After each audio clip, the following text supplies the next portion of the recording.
Hello, Hello. This is KSQD 90.7 Weekly Cutting Edge. I'm your host, Galina Hale, Professor of Economics at UC Santa Cruz and Faculty Director at the Institute for Social Transformation. My guest today is MariaElena de la Garza. MariaElena is currently serving as a Chief Executive Officer of the Community Action Board of Santa Cruz County. With nearly 35 years of nonprofit leadership, she has made a lasting impact on her community, working to expand services, increase community engagement, and foster cultural and fiscal growth. A proud Watsonville native, MariaElena is deeply committed to the values of equity, humility, and service. I met MariaElena when we were both preparing for our presentations at the TedX Santa Cruz event last year. And I'm really glad to have had this opportunity. So welcome, MariaElena. Thank you so much. Thank you for the invitation. It is such an honor to be with you, Galina. It's an honor to have the platform to talk about the work that we do at Community Action Board of Santa Cruz County. So thank you for the invitation. Of course. Well, let's start with a TEDx talk. I encourage everybody who is listening to this episode to listen to MariaElena's TEDx talk. We'll put a link somewhere where you can find it. The talk was really inspiring. So how did you decide to become a TEDx speaker, and how did you pick the topic? There's so many things you could talk about. So tell the listeners what your talk was about. It's much better from you than from me.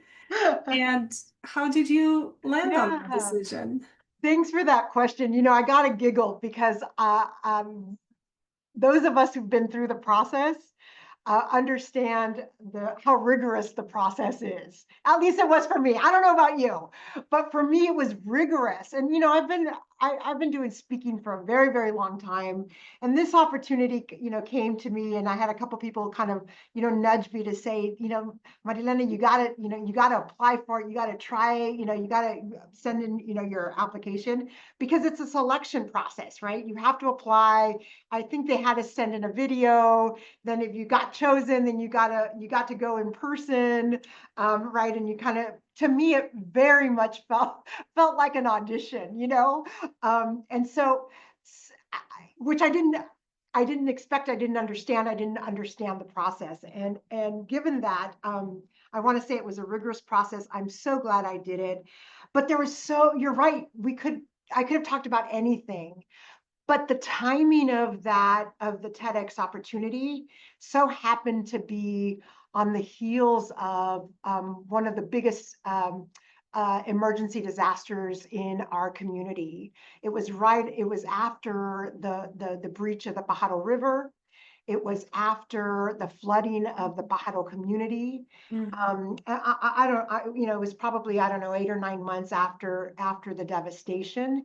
And one of the things that rose to the top for me was there wasn't enough attention given to the women who were part of the response. Right.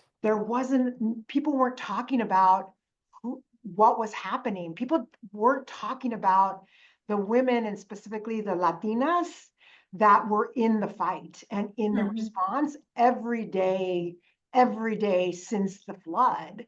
And so that prompted me to think about the women leaders in the community. It prompted me to think about the strong Latina women in my life. And from those thoughts and that reflection was born this conversation about what it is to be a chingona, right? What it is to be a badass woman in this community, and how important the role and the voice of women is in being responsive to what is happening in the community, and helping tie and thread together the support network for the community.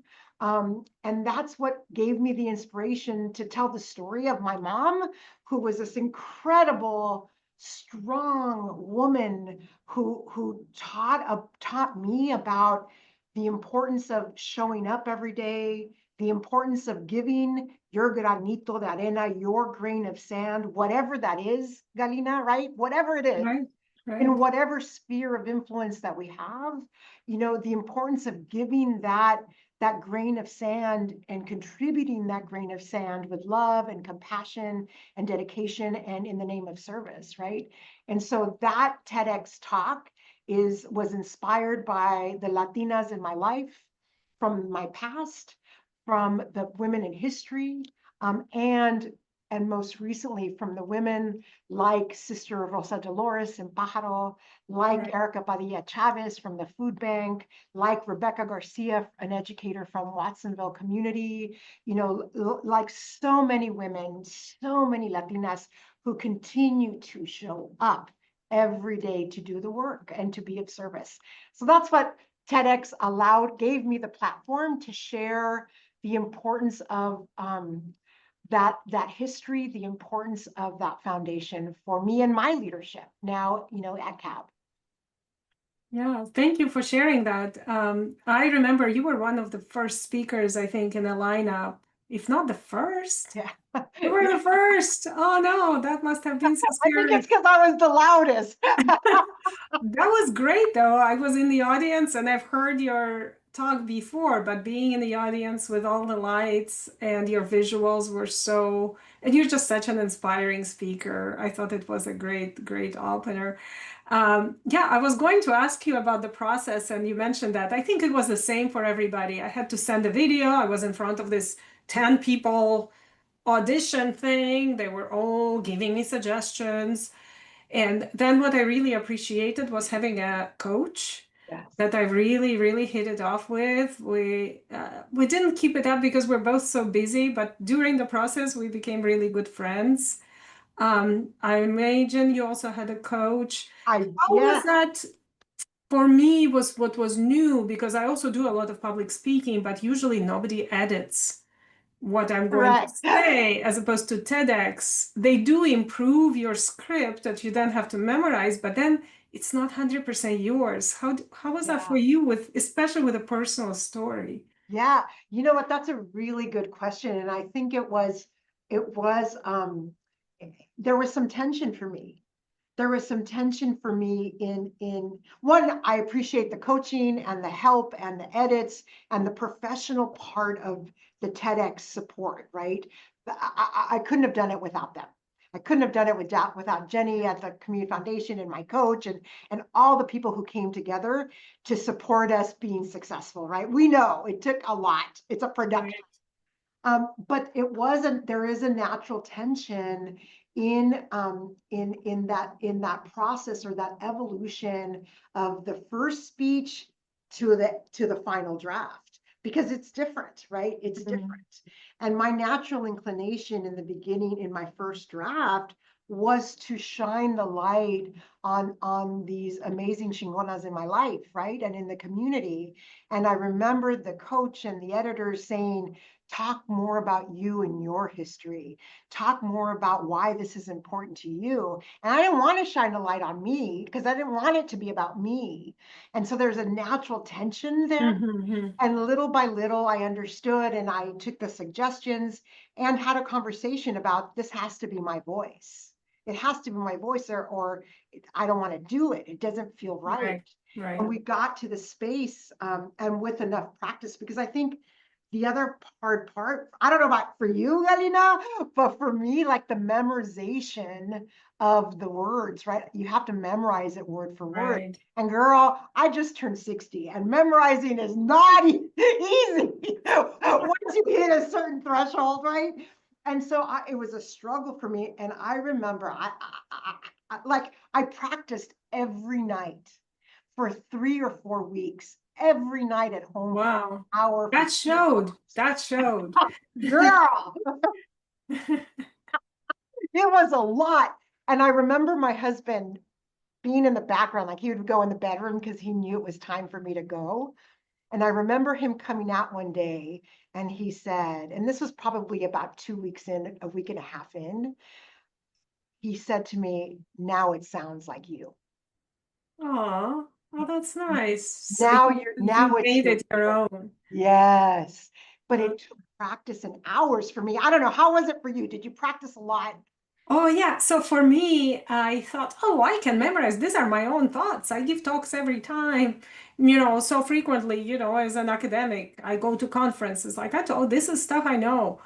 And then my students in the class, in the master's level class I teach on financial institutions and markets, they're like, oh, we tried to get tickets, but it was sold out. So they were like, oh, we really wanted to go. And I'm like, well, how about I rehearse? And it was like just the same week, like a few days Oh, before the showtime. wow. And I said, why don't I just deliver it to you as a practice? And I couldn't. I got nervous. Like, these are my students. I've been working with them the whole quarter. They're like friends. They're fantastic. And I got nervous and I couldn't remember a thing. Oh my And I gosh. ended up reading it. And so what I did then, I recorded it on my phone. Oh, And I started listening to it every time I was driving anywhere, even if I was driving like 3 minutes to the swimming pool. I'm like, 3 minutes is a third of my talk.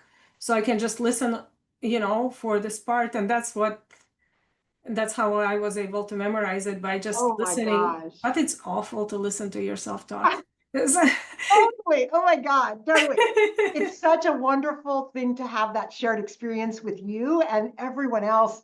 I hadn't met most of the people that were part of Mhm. the TEDx series, and it's such an honor to be with such experts, and Yeah.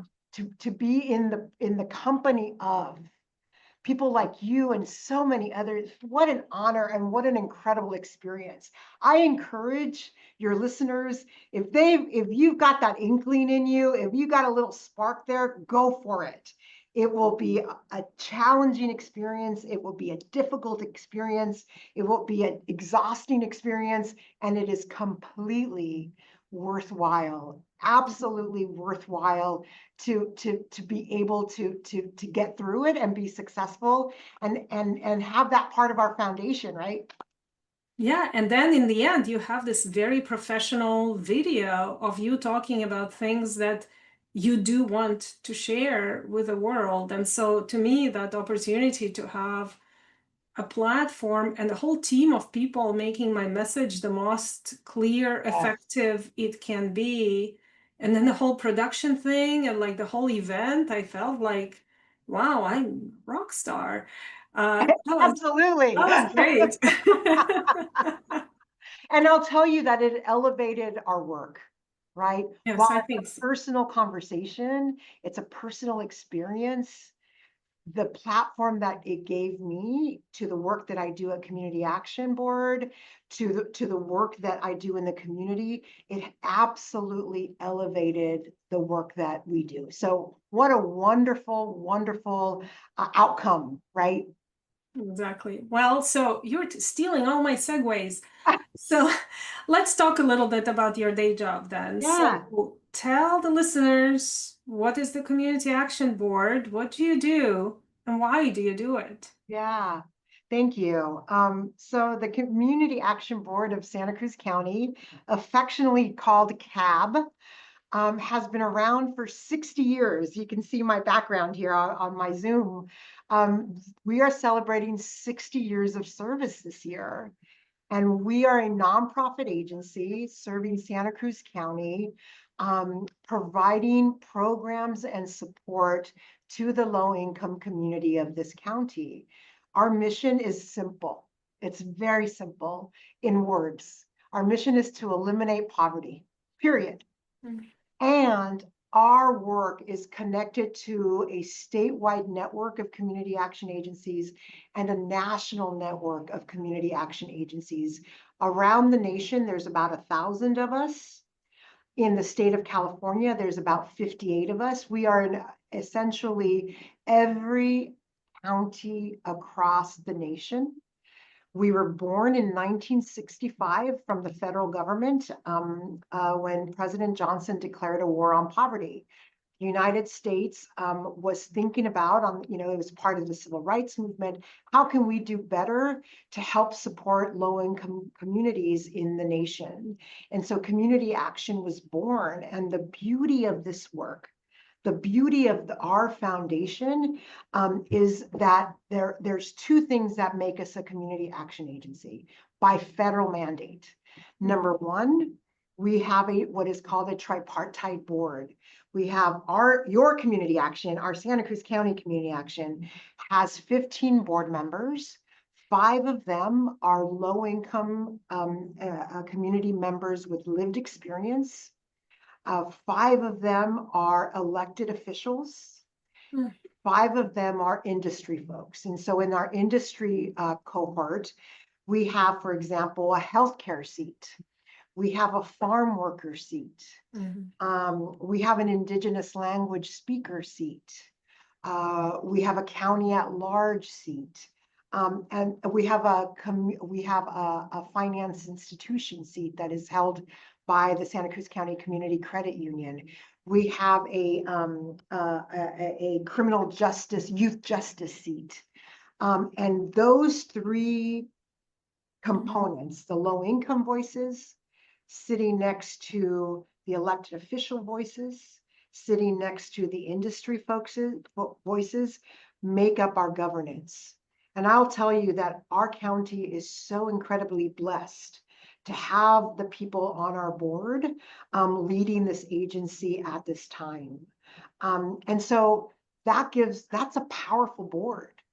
When people who have experience with poverty, with knowing what it is to be low income in this community, right? When knowing what it is to not be able to pay your rent, knowing what it is to be making low wages, right? Knowing what it is to be a single mom, right? Sitting next to systems people, our elected officials who are making decisions every day that impact our community, that's powerful. When elected officials are listening to the issues that our low-income representatives are talking about, that's powerful because it has to impact how they make decisions, right? It has to impact the systems that they represent, and that's done by intention. And likewise, those voices impacting the industry that is important in our community, right? Imagine, we have Beth Carr, who is the president of and CEO of Santa Cruz Community Credit Union, listening to what the needs of the community are at that board, and her then going back to the credit union and talking about what is needed and what are the gaps in services, and then creating programs to respond to those gaps. That's what community action is about. And that's the power of the movement, because it's a movement, Galina. And it's weird to say that our work and our existence is not just about services, but it's also about creating movement to create systems change. Because in that makeup of our board, we stand between grassroots voices, right? Like those people I mentioned, and for example, the Pajaro flood victims, and systems created to be responsive to those people. And our job, my job, our job is to balance that and to ensure that there is communication, that there's understanding, and that we're elevating the experience, right? We're elevating what it feels like, what it means to be low income in Santa Cruz County right now. So that's number one, is the tripartite board. That makes us different than any other nonprofit. And the second thing is every 2 years we go out and we survey the community to learn and to create the new snapshot on what poverty looks like. And that process is called the Community Action Plan process. And we've just our board just approved the plan. It went up to our state partners. It gets rolled up to the federal partners. And so Santa Cruz County has a voice in sharing what poverty looks like in our community. And we know what it looks like in our community, right? Our board a few years back wanted to make sure that we included the voices of people who do not normally have access to these systems, to these kinds of assessments. And so we started off by one, educating ourselves, understanding what the importance of cultural humility in the process of creating an assessment. And then setting forth in partnership, we on our board is Eva Bertram from UCSC. She's a faculty member. She's been on our board for over 13 years. And she's very involved in the creating of the community action plan process. What was known before as the Blum Center now is, I think it's Ceja Center, and Heather Bullock from that center, Steve McKay from that center, were all part of the foundation of shifting our process to ensure we had voices that never had been heard before.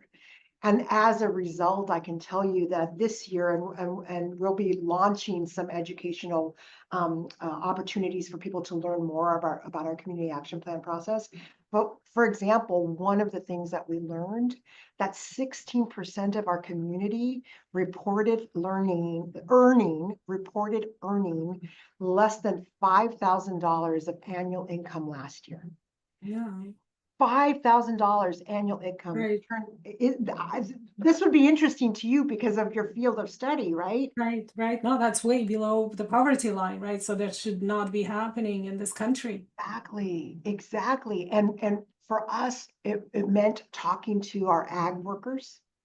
It meant talking to our service workers. It meant talking to people who spoke indigenous languages and ones that go out and pick our strawberries every day, right? Having that confianza, that trust with community voices to tell us that information, right? Because that's not going to get rolled into the census. Right. People don't respond to the American survey, right? Right, of course not. But because of the relationship and the 60 years of service that our agency has had, we were able to capture that kind of information, which I think is incredibly important for our systems, for our university, for our government partners to hear. That's the reality. When 16% of our folks are earning $5,000 of annual income, what does that mean? How do they pay the rent? We're in the most expensive place in the nation.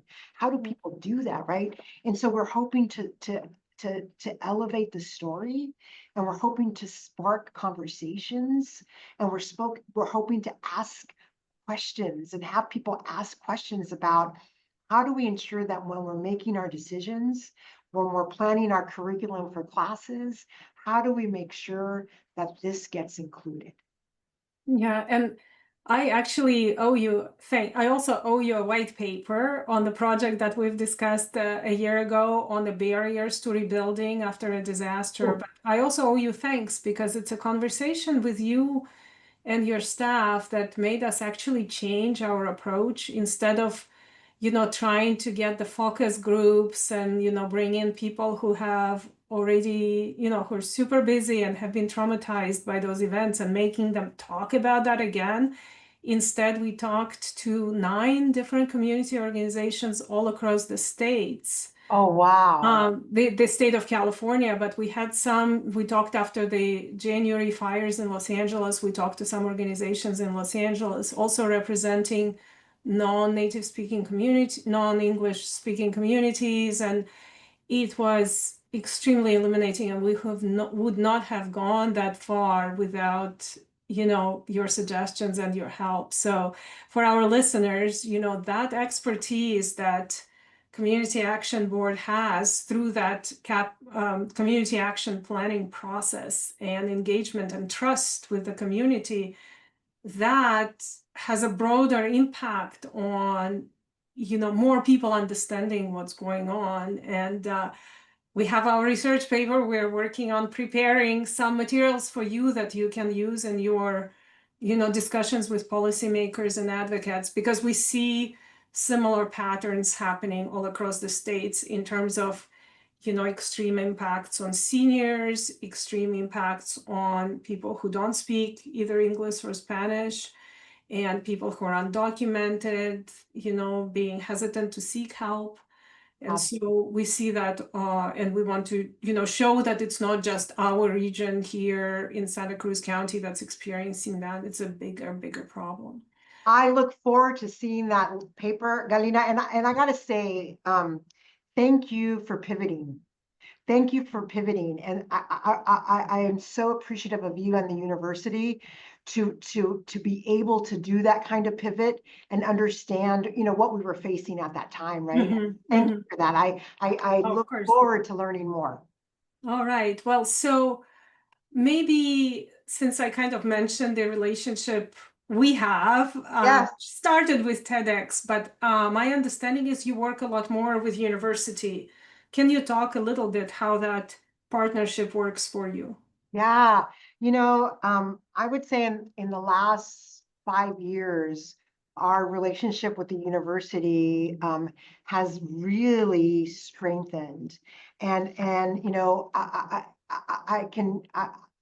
am so appreciative of the professors and the center folks and the administration for reaching out to CAB, for knowing who we are and understanding our role in the community, and knowing that we must work together, right? And knowing that the magic sauce of success and of change is our ability to work together, right? In ways that maybe we hadn't before. And with Eva Bertram being on our board, with our relationship with Sakina and Enrico from the Center for Reimagining Leadership, with our relationship with Steve McKay, and with Audrey's Blake, with the chancellor. I mean, on all levels of the agency of the university, excuse me, there has been intentional strides to build relationship with community action, and it shows. It shows in the work that we're able to do together, the work that we've done in Pajaro together, the work that we've embarked on in the area of climate justice. We wouldn't be here. We wouldn't be here as an agency. We have a shared staff person, a postdoctorate fellow that is housed at CAB and works at the university, and together is this liaison between our agency and the university. It has been extremely important, one, to take the time to nurture la confianza, to nurture the trust between the university and our agency. And, hiccups happen along the way, like any relationship, right? Right. And our ability to come back together, to have real conversations, and to have the platform to share the work that we do, and for you for the university to bring your expertise, your research-based work, has really strengthened, I think, the agency, and has strengthened the university. So much so we're having a fundraiser. I'll tell you all about relationship. All about relationship. One day I invited Sakina and Enrico from the Center for Reimagining Leadership to my 60th birthday celebration. It was a joint launch of CAB 60th, and I turned 60, and we had a little party.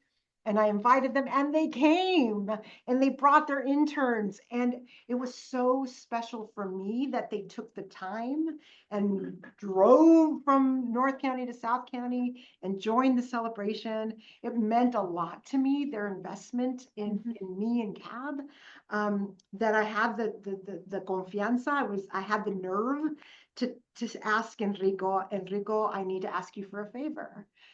Can I talk to you about something? And he said, of course, MariaElena. And we had a conversation later, maybe a week later, and I said, would you help us do a fundraiser for Davenport, for our services in Davenport?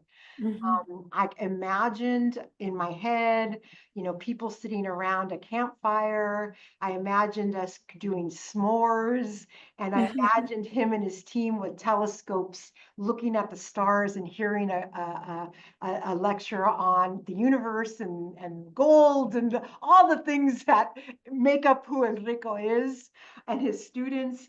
And I thought, wouldn't that be such a loving and informative and exciting event? And he listened, and he was very quiet, and he said, MariaElena, he said, yes, and let me think about it. And before you knew it, Sakina and Enrico had this incredible plan, and they're hosting a fundraiser for CAB at the university on September 20th about climate justice and looking at the stars, and bringing a panel of experts talking about you know, what is the impact of climate on the communities that we serve? And he's bringing the telescopes, and we get to look at the stars.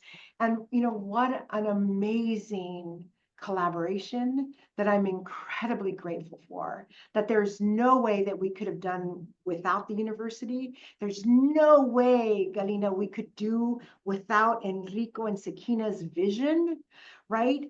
And I'm thrilled about it. I hope there's still tickets available. I'm not sure where we are with that, but I invite our university partners to check it out and come and support the event, because all the proceeds go to support our programs in Davenport.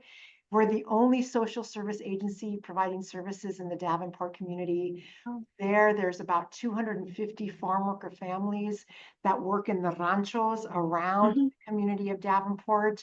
And, you know, we want to uplift that community. We want to support that community. And this amazing event that's happening on September 20th is a wonderful strategy and it's a heart-to-heart connection. It's a heart-to-heart connection, and we're really grateful about it. It sounds like a lot of fun. I hope there are some tickets left for those who are listening and might be interested. Well, we're basically at time. Thank you so much, MariaElena, for your time and for all the work that you're doing and for being such an inspiring person. It's always amazing to talk to you. Thank you, Galina. I also want to invite your listeners to October 18th. We're celebrating our 60th at the formerly known the Coconut Grove. Tickets are still available. Look on our website. It's about, we need support more than ever. In this landscape, our services, the people that we serve, are being targeted by our political landscape. And now's the time to support our work and support the communities that we are in service to. Thank you for this opportunity, Galina. Muchas gracias. I appreciate all that you do. Muchas gracias. This has been Cutting Edge at KSQD 90.7. I'm Galina Hale. Goodbye.